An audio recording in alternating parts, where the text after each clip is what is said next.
अध्याय 4 में हम लोग आज राष्ट्रपति को पढ़ेंगे। राष्ट्रपति के बारे में हमें जानना है कि हमारे देश में राष्ट्रपति का क्या कार्य है और उनके क्या अधिकार हैं।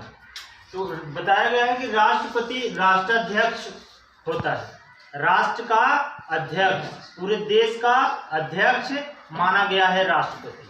राष्ट्रपति का जो चयन है वो जनता द्वारा प्रत्यक्ष रूप से नहीं किया जाता है। राष्ट्रपति के अलावा और कुछ ऐसे पद हैं जिन पर जनता प्रत्यक्ष रूप से चुनकर भेजती है, लेकिन राष्ट्रपति का चुनाव जनता प्रत्यक्ष रूप से नहीं करती है, वह अप्रत्यक्ष रूप से करती है। उसमें संसद सदस्य और राज्य की विधानसभाओं के सदस्य उसे चुनते हैं। राष्ट्रपति के पास संकटकालीन और सामान्यकालीन शक्तियां प्राप्त होती हैं। तो इस तरह जो राष्ट्रपति होते हैं उनका चुनाव अप्रत्यक्ष रूप से होता है। तात्पर्य है कि जनता प्रत्यक्ष रूप से चुनकर राष्ट्रपति को नहीं बनाती है, अप्रत्यक्ष रूप से उनका चुनाव होता है। अप्रत्यक्ष रूप से कैसे? जनता पहले सांसदों का चुनाव करती है प्रत्यक्ष रूप से।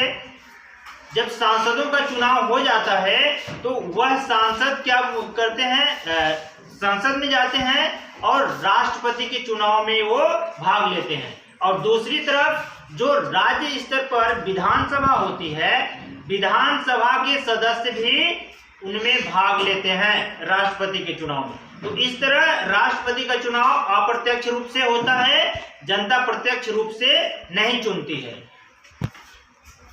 राष्ट्रपति के पास दो तरह की शक्तियां होती हैं, एक संकटकालीन और दूसरा सामान्यकालीन। संकटकालीन शक्तियां वह होती हैं जो संकट के समय उत्पन्न होती हैं।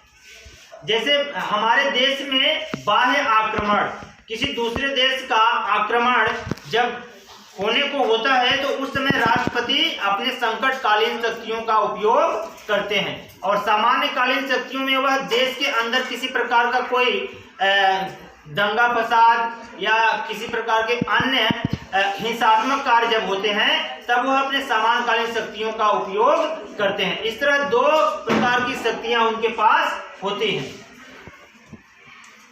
राष्ट्रपति जो होते हैं उनको अनेक प्रकार के नियुक्तियां करने का भी अधिकार होता है। इन नियुक्तियों में तो देखिए बताया गया है कि जो भारत का न्यायपालिका है उनमें जो सुप्रीम कोर्ट है, सर्वोच्च न्यायालय का जो मुख्य न्यायाधीश होते हैं, भारत के जो मुख्य न्यायाधीश होते हैं उनकी नियुक्ति राष्ट्रपति के द्वारा की जाती है। और जो 28 राज्य हैं, इन राज्यों के जो मुख्य न्यायाधीश उच्च न्यायालय हैं उनके जो मुख्य न्यायाधीश हैं उनकी नियुक्ति भी राष्ट्रपति के द्वारा की जाती है। इस तरह जो है तो राष्ट्रपति के अनेक महत्वपूर्ण कार्य हैं। जो हर राज्य में जो गवर्नर होते हैं, राज्यपाल होते हैं, राज्यपाल की नियुक्तियों में भी वह अपना महत्वपूर्ण योगदान देते हैं। तो इस तरह और इसके अलावा हमारे देश के अलावा विदेशों में जो हमारे देश के राजदूत नियुक्त किए जाते हैं उन राजदूतों की नियुक्ति भी राष्ट्रपति के द्वारा किया जाता है। तो इस तरह वह बहुत महत्वपूर्ण कार्य करते हैं राष्ट्रपति।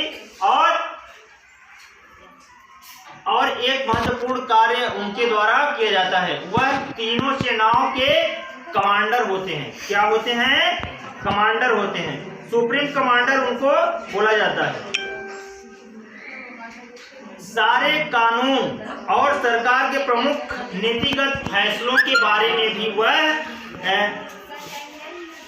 कार्य करते हैं। उन्हीं के नाम से सारे नीतिगत जो फैसले होते हैं और कार्य सभी जारी किए जाते हैं। तो इस तरह राष्ट्रपति बहुत ही महत्वपूर्ण कार्य करते हैं। हमारे देश के जो अभी वर्तमान राष्ट्रपति हैं वो महामहिम श्रीमान रामनाथ कोविंद हैं। ठीक है।